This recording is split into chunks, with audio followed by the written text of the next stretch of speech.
RTI media. నమస్కారం. వార్తలకు స్వాగతం. ముందుగా ముఖ్యాంశాలు. బీఆర్ఎస్ కార్యకర్తల సన్నాహక సమావేశంలో పాల్గొన్న మాజీ మంత్రి హరీష్ రావు సీఎం రేవంత్ రెడ్డిపై ఘాటు వ్యాఖ్యలు.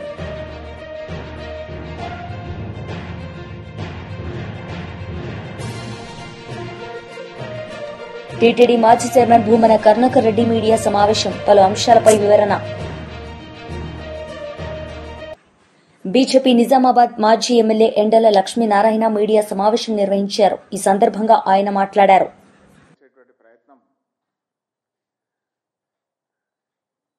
రాష్ట్ర కార్యాలయం నుంచి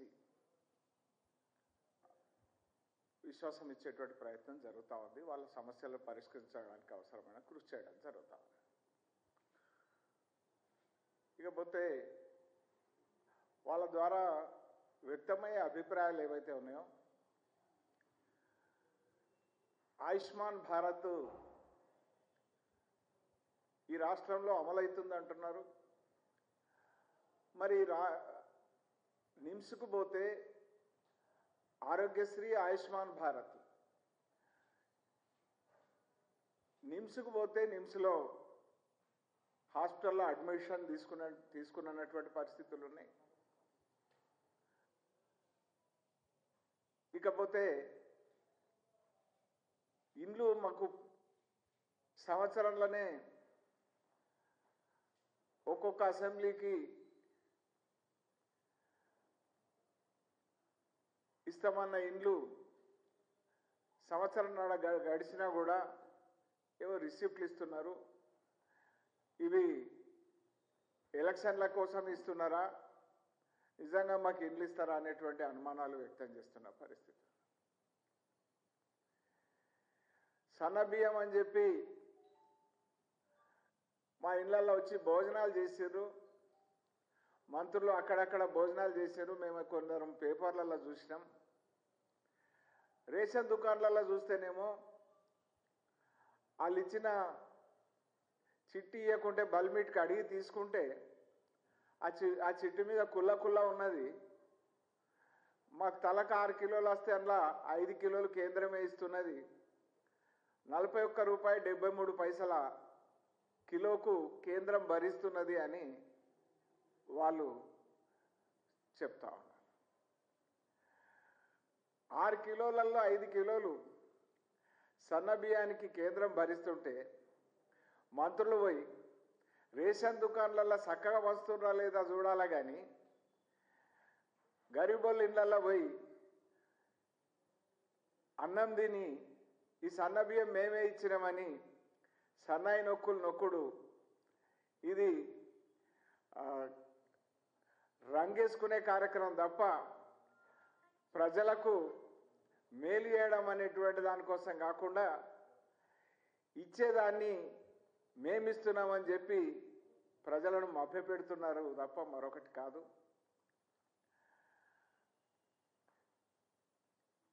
వాళ్ళు వచ్చిన వాళ్ళు అడుగుతూ ఉన్నారు, ఇంకా సార్ ఏడని ఇస్తున్నారా సార్, ఇంకా 3000 ఇస్తామన్నారు కదా, మా పొల్లగాడికి 32 ఇండ్లు వచ్చినాయి, మాకు 2,500 ఇస్తామన్నారు, గబేంది మన గుంజాయిషి ఉన్నదా సార్, మీతోనే ఎవరికైనా చెప్తే మాకు ఇస్తారా సార్ అని అడుగుతూ ఉన్నారు. సర్కార్ను సామాన్యులకు ఎలక్షన్లల్లా వైసీపీ లీడర్ మీడియా సమావేశం నిర్వహించారు. ఈ సందర్భంగా ఆయన మాట్లాడారు. కానీ కొత్త రాజకీయం 2024 ఎన్నికల తర్వాత ఈ జిల్లాలో మొదలైంది. కక్షలు కానీ ఇలా దాడులు కానీ, మొన్న కాకాని గోవర్ధన్ రెడ్డి గారిది, ఈరోజు నల్లపరెడ్డి ప్రసన్న కుమార్ రెడ్డి గారిది, ఈ విధంగా ఒకరి మీద ఒకరిని చేసుకుంటూ పోవటం జరుగుతూ ఉంది. ఈరోజు నిన్న దాడి జరిగిన తర్వాత నిన్నంతా కూడా సీక్వెన్స్లో అందరూ కూడా ఎస్పీ గారిని కలవటం అన్నీ కూడా చూసాం. ఈ రోజుకి కూడా ఈ నిమిషానికి కూడా ఇంకా కూడా దానికి సంబంధించి కేసు కానీ ఏ రకమైన చర్యలు కానీ ఇప్పటికి కూడా తీసుకోలేదు. అదేవిధంగా ఈరోజు ఒక పక్క బాధితుడు ఇల్లంతా కూడా ధ్వంసం చేయబడ్డ వ్యక్తి మీద మాత్రం ఇప్పటికే కేసు కట్టడం జరిగింది. 4-5 సెక్షన్ల మీద ఆయన మీద కేసు, ఆయనతో పాటు మరికొందరని కూడా కేసు కట్టడం జరిగింది.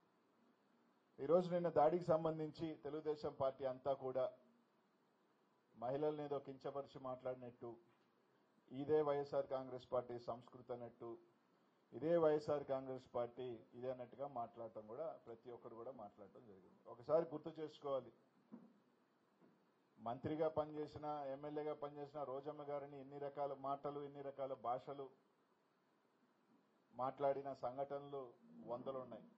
కానీ ఏ రోజు కూడా మాట్లాడిన వాళ్ళ ఇళ్ల మీదగా పోయి దాడి చేయటం, మాట్లాడిన వాళ్ళ మీద పోయి దాడి చేయటం ఎక్కడా కూడా జరగలేదు. నిన్నే శాసనసభ్యురాలు ప్రశాంతమ్మ గారి నిన్నటి నుంచి చూస్తే ఆమె ఏమేమి మాట్లాడింది అన్న దాంట్లో 3-4 టీవీ ఛానళ్ళు ఒక్కొక్క టైమింగ్స్లో ఇచ్చింది.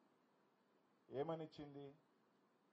ఫస్ట్ ఏమో ఎవరు చేసినా ఖండిస్తున్నాం, మాకు సంబంధమే లేదు ఈ దాడి, విపిఆర్ అభిమానులు ఎవరైనా చేసి ఉండుంటారేమో, వాళ్ళ మనోభావాలు దెబ్బతిందని చెప్పింది. రెండోసారి ఏం చెప్పింది? మా వాళ్ళు ఎవరైనా పోయి కొట్టుంటారు కొంతమంది, మేము ఫోన్ చేసి వెనక్కి వచ్చేయమన్నాం, వాళ్ళే ఇల్లు ధ్వంసం చేసుకోమన్నారు అని చెప్పి ఒకసారి చెప్పింది. ఇంకొకసారి ఏం చెప్పింది? ఇట్లా ఒకటికి ఇంకొకసారి మేమే ఫోన్ చేసాం రమ్మని, పోలీసులను రమ్మన్నాం, తగిన శాస్తని ఒకసారి, ఇలా ఆమె మాటలలోనే మేమే పంపించాం, మేమే దాడి చేయించాం అనే దాంట్లో స్పష్టంగా ఆమె మాటల్లో ఉంది. ఇంకొకటి కూడా చెప్పింది, ఒక పత్రిక విలేకరు, ఏ ప్రెస్ నాకు తెలియదు కానీ, మీరు వెళ్ళే టైంకి ప్రసన్న కుమార్ రెడ్డి గారు లేరు అంటే ఏమో ఇన్ఫర్మేషన్ వచ్చి బయటికి వెళ్ళిపోయాడు అని చెప్పింది. అంటే దానికి అర్థం ఏంటి? ప్రసన్న కుమార్ రెడ్డి గారు ఆ టైంలో ఇంట్లో ఉంటారు, మీరు పోయి చంపేయండి, 200 మంది 300 మంది మోకపోయి చంపేయండి, మేము అనుకున్న ప్లాన్ని ఎవరో లీక్ ఇచ్చారు కాబట్టే ప్రసన్న కుమార్ రెడ్డి గారు వెళ్ళిపోయారని ఆమె చెప్తుంది. ఇది మేము చెప్పే అలిగేషనా, వైఎస్ఆర్ కాంగ్రెస్ పార్టీ వాళ్ళు మేము చెప్పే అలిగేషన్ కన్నా కూడా ఆమె చెప్పిన దాంట్లోనే ఉంది. ఒకసారి ఎందుకంటే మొన్నేమో ఏబిఎన్ ఆంధ్రజ్యోతి గారు మహిళలు దాడి చేశారని ఆయన చెప్పాడు. ఎందుకంటే దాడి ఎంత వికృతంగా ఉందన్నది ప్రజలకు కూడా తెలియాలా, నెల్లూరు జిల్లానే కాదు రాష్ట్ర ప్రజలకు కూడా తెలియాలా. ఈరోజు తెలుగుదేశం పార్టీ నాయకుల్ని కానీ, అలాగే సగటు ప్రజల్ని కానీ, ఇంటెలెక్చువల్స్ అందరినీ కూడా మేము ఒక్కటే అడుగుతా ఉన్నాం, ఒకవేళ ఎవరైనా మాట్లాడితే మీకు నిజంగానే అది అన్డిగ్నిఫైడ్, అన్పార్లమెంటరీ అనిపిస్తే అనేక సంఘటనల్లో బీఆర్ఎస్ కార్యకర్తల సన్నాహక సమావేశంలో మాజీ మంత్రి హరీష్ రావు పాల్గొన్నారు. ఈ సందర్భంగా సీఎం రేవంత్ రెడ్డి పాలనపై పలు విమర్శలు చేశారు. याद करने का जिम्मेदारी अपना है।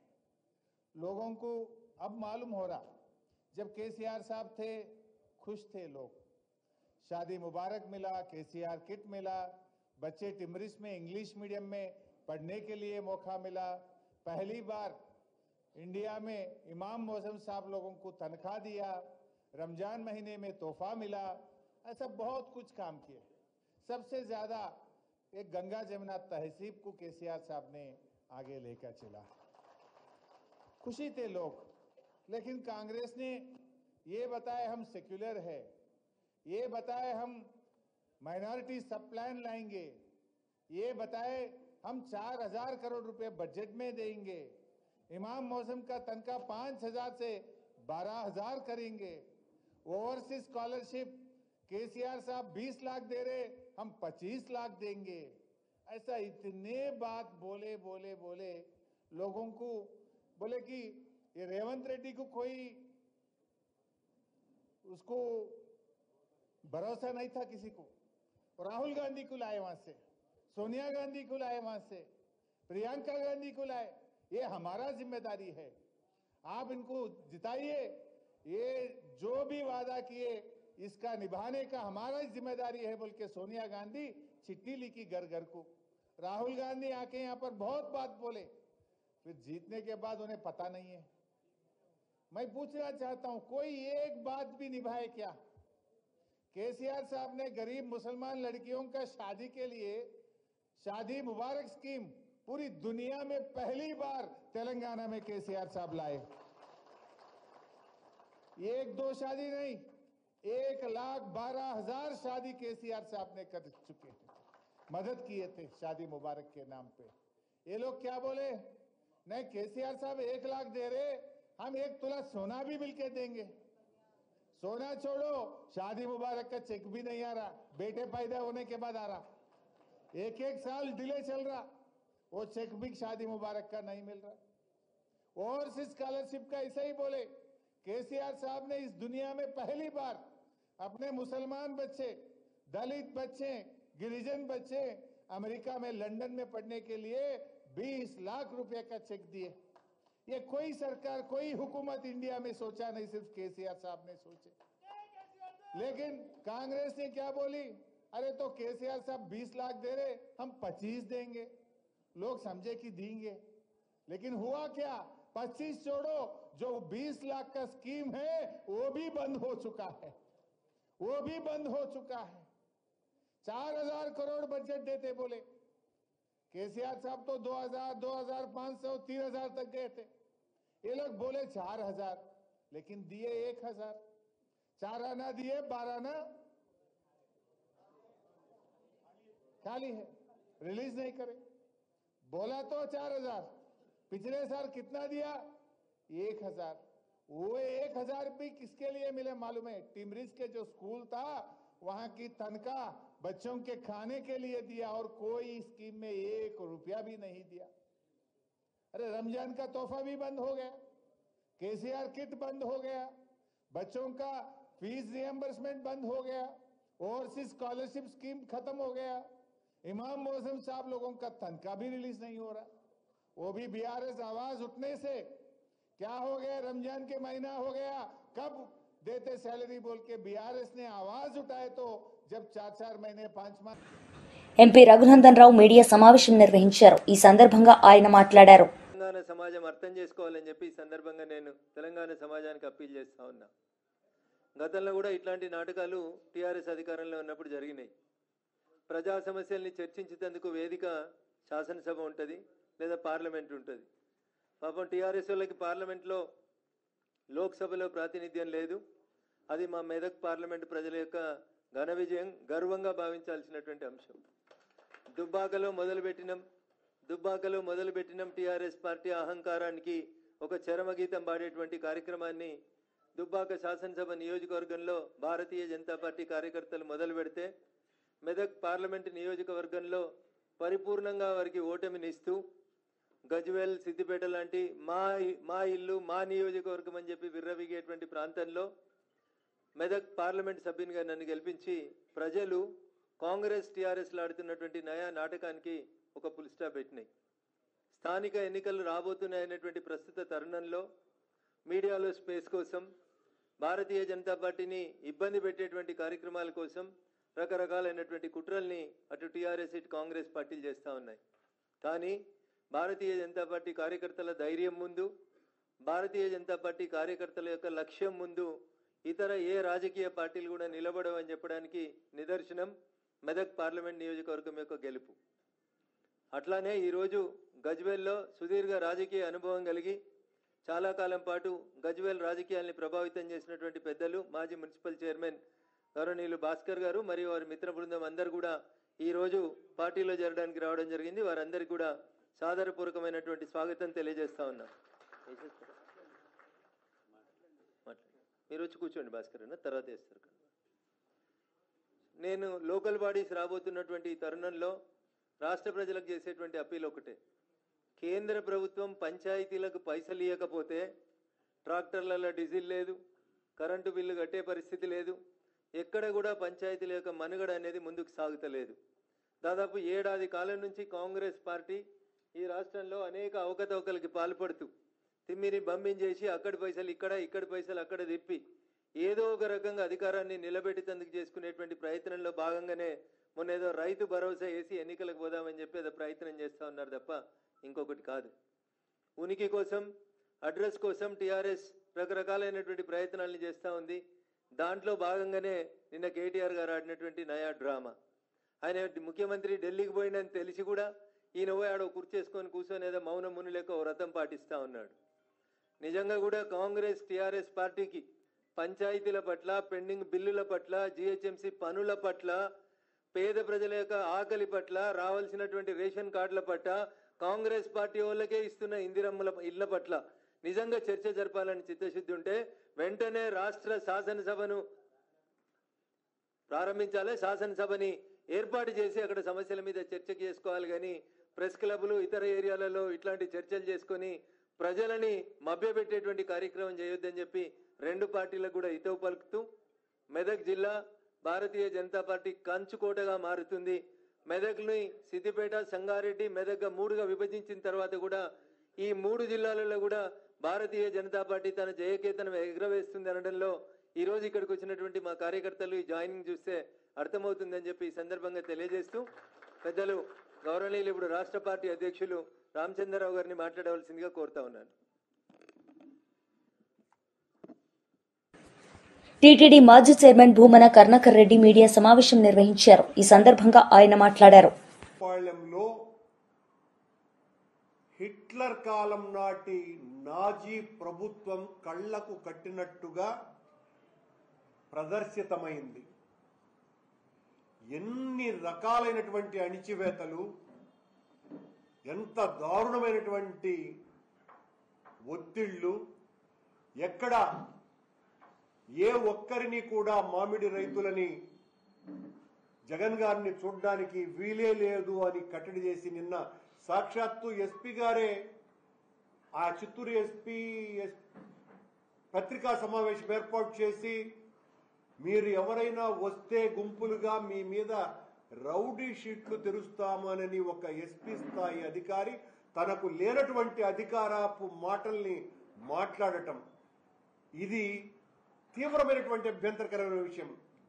ఈ రోజున ఒకరు కాదు, ఇద్దరు కాదు, 3 జిల్లాల ఎస్పీలు, అన్నమయ్య, చిత్తూరు, తిరుపతి జిల్లాల 3 ఎస్పీలు, అలాగే దాదాపు 9 మంది ఏఎస్పీలు, 1600 మంది పోలీసు వాళ్ళు, అందులో ఎంతమంది డిఎస్పీలు ఉన్నారో, ఎంతమంది సిఐలు ఉన్నారో, ఎంతమంది ఎస్ఐలు ఉన్నారో, ఇంతగా పోలీసు మొత్తం అంతా బంగారు పాళాన్ని ఆక్రమించుకొని, ఇది జగన్ గారికి సెక్యూరిటీని కలిగించడం కాదు సుమా,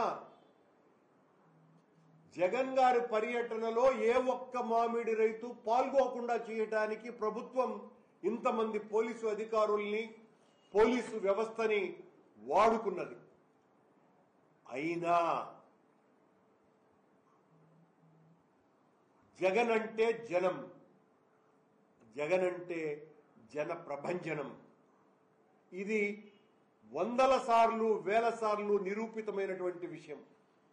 మీరెంత కట్టడి చేసినా, ఎన్ని 100 మందిని లాఠీ చార్జీలు చేసినా, కొండలు, గుట్టలు, అడవులు, తుప్పలు తొక్కుకుంటూ, తోలుకుంటూ, పరిగెత్తుకుంటూ మొత్తం రైతులు అందరూ కూడా జగన్మోహన్ రెడ్డి గారిని చూడటానికి ఈరోజు పెద్ద ఎత్తున తరలి వచ్చినారు. నిర్వాహకులంగా పోలీసు వాళ్ళు ఇంత ఒత్తిడి పెడుతున్నారే, ఇంత నిర్బంధానికి గురి చేస్తున్నారే, మాకు కూడా అనుమానం వచ్చింది నిర్వాహకులంగా మాకు.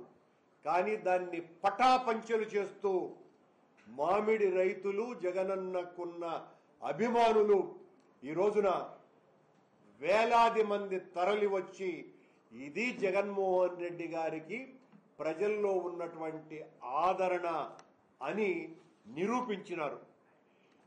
ఈ పర్యటనలో జగన్ గారికి వెల్లువెత్తిన జన ప్రవాహం కూటమి ఓటమిని ఖాయం చేసింది. ఏమాత్రము కూడా అనుమానం లేదు. పోలీసుల అడ్డంకుల్ని, లాఠీ చార్జీ దాడుల్ని లెక్క చేయనటువంటి రైతులు, వైసీపీ కార్యకర్తలు, నాయకులు, అభిమానులు, వాళ్ళ గుండె ధైర్యం ఏ పాటిదంటే స్వాతంత్ర పోరాట స్ఫూర్తి వాళ్ళల్లో రగిల్చి మరి ఈ రోజున ఆ బీఆర్ఎస్ లీడర్ రస్మై బాలకిషన్ మీడియా సమావేశం నిర్వహించారు. ఈ సందర్భంగా ఆయన మాట్లాడారు. అసభ్యకరమైనటువంటి పాలన దేనికోసం మాకు అందుకే ప్రజలు కూడా అర్థం చేసుకుంటా ఉన్నారు.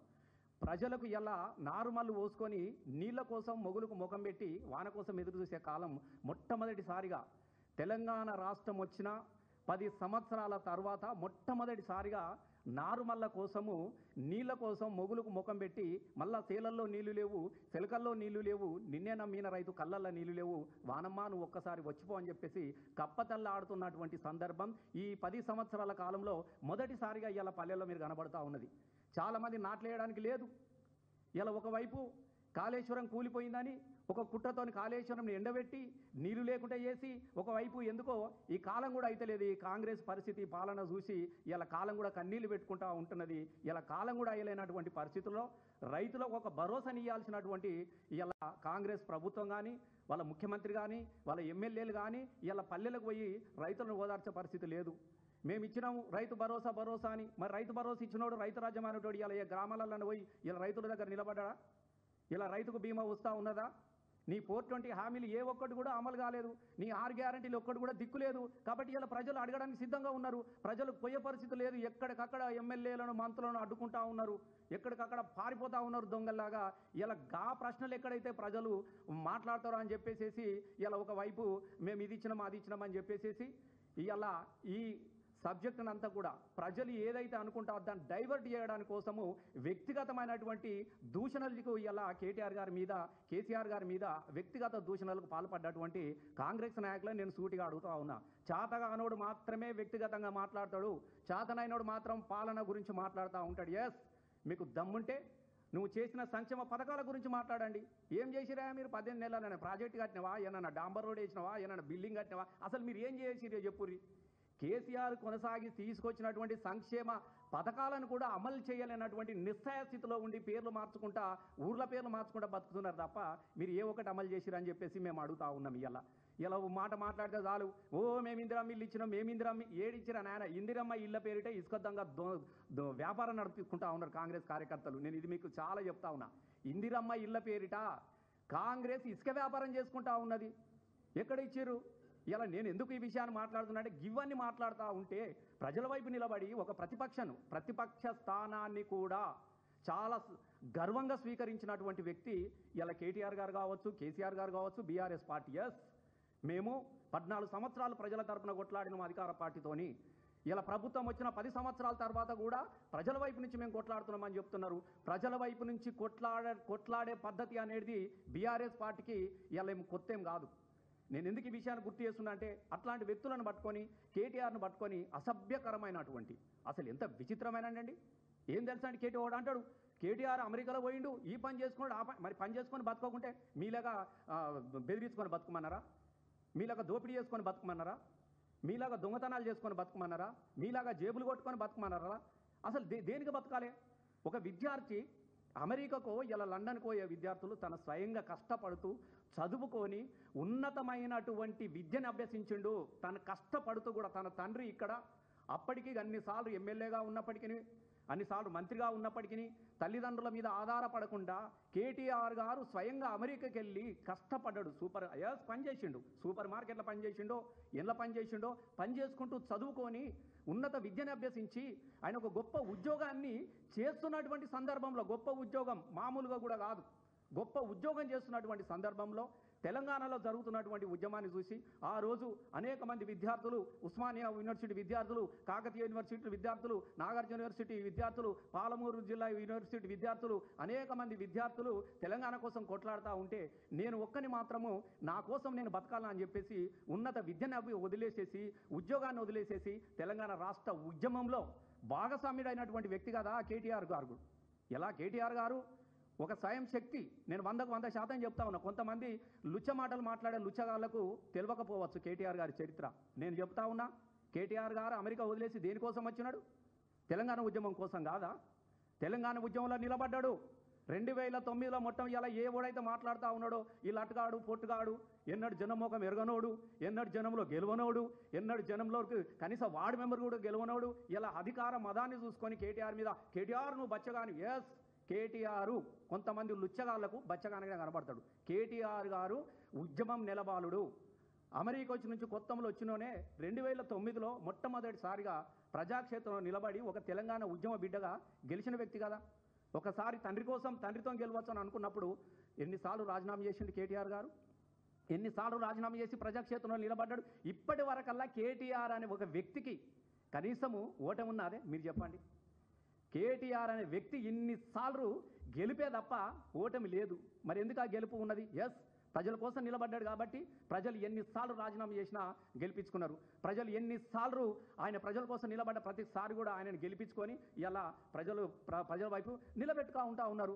అట్లాంటి కేటీఆర్ని పట్టుకొని అరే నువ్వు ఏమన్నా గెలిచినావురా నాయన, నాకు విచిత్రం అనిపిస్తున్నది, నీ ముఖానికైనా వార్డు మెంబర్గా గెలిచిరా, ఒకరి మీద ఒకటి రెచ్చిపోతూ ఉన్నారు. ఒకటి మీ స్థాయి తెలుసుకోవాలి కదా, మీ స్థాయి తెలుసుకొని మాట్లాడాలి కదా. కేటీఆర్ అనేది ఇలా మీరు చూస్తలేరా? ఇలా అన్ని యూనివర్సిటీలు కేసీఆర్ గారిని ఆహ్వానిస్తున్నది. లండన్ యూనివర్సిటీ ఆహ్వానించినది, అమెరికా యూనివర్సిటీ. వార్తలు ముగించే ముందు ముఖ్యాంశాలు మరోసారి. బీఆర్ఎస్ కార్యకర్తల సన్నాహక సమావేశంలో పాల్గొన్న మాజీ మంత్రి హరీష్ రావు. సీఎం రేవంత్ రెడ్డిపై ఘాటు వ్యాఖ్యలు.